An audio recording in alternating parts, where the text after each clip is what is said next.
Well, I am standing here with Steve from ProGrass. And Steve, we've talked to you before on several things. And at this time of year, we think about our garden and our homes getting ready for winter, but we seldom really think about the sprinkler systems. So what should we be thinking about? Yeah, well, sprinkler systems are expensive, and it's really critical that you maintain them properly and protect them from winter freezing. One of the most important parts is that you cannot get water out of a system without pressure. Simply draining it is not effective. Right. Modern heads have check valves at the base that prevent the water from draining out. It keeps the head full unless you put water through the head to push the water out. And see, I have to tell you, I always think freezing problems with pipes. I don't think of the head itself, but that's a real problem, isn't it? In very cold climates you would, but in our climate, most of the freezing is going to occur in the top few inches, which will basically rupture this and split the head. So you need to keep these dry. Okay. Not the pipes down below don't matter as much. So again, pressurized air is critical.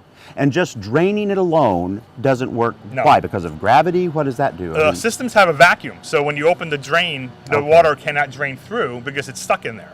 Also, there could be 100 gallons in your system, and your valve box can't even have the capacity for that. So you need to push that water out. So then what you're saying is, because I do turn my valve off each fall, late fall, early winter, but that's not enough. That doesn't do anything. All it does is stop the flow, but it doesn't prevent any, it has no protection at all. Okay, well now we're going to come over here to Travis, and Travis, you're actually going to be applying the pressure to the system, aren't you? Right, so we're going to go down to the backflow here, and we're going to shut off the main water supply, hook up our hose, and then hook our air compressor up and blow the water out of the line. You'll get 99% of the water out of the system with using the air compressor. All right, we'll let you do that.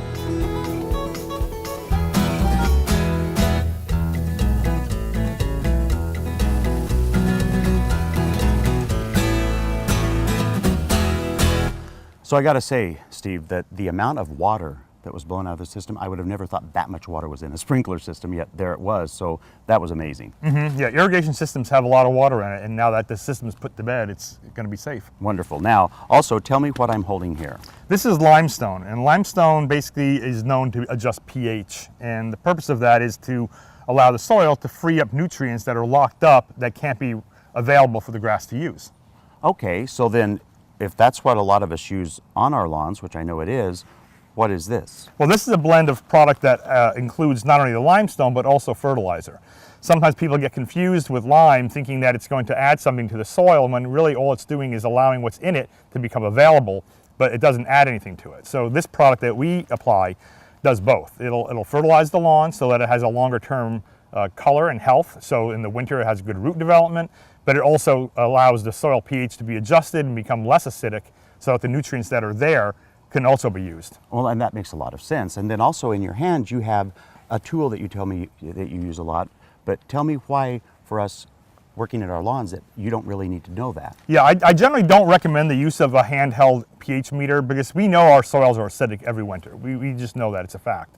So getting this little bit of information really doesn't give you as much data as you need to determine much, other than that you do need to apply lime. So don't waste your money with these. It's better to just make sure that every year you're applying the proper amount of lime to your lawn.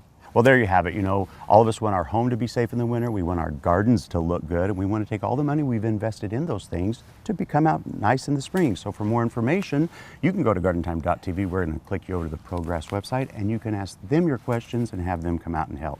Thanks a lot, Steve. Thanks.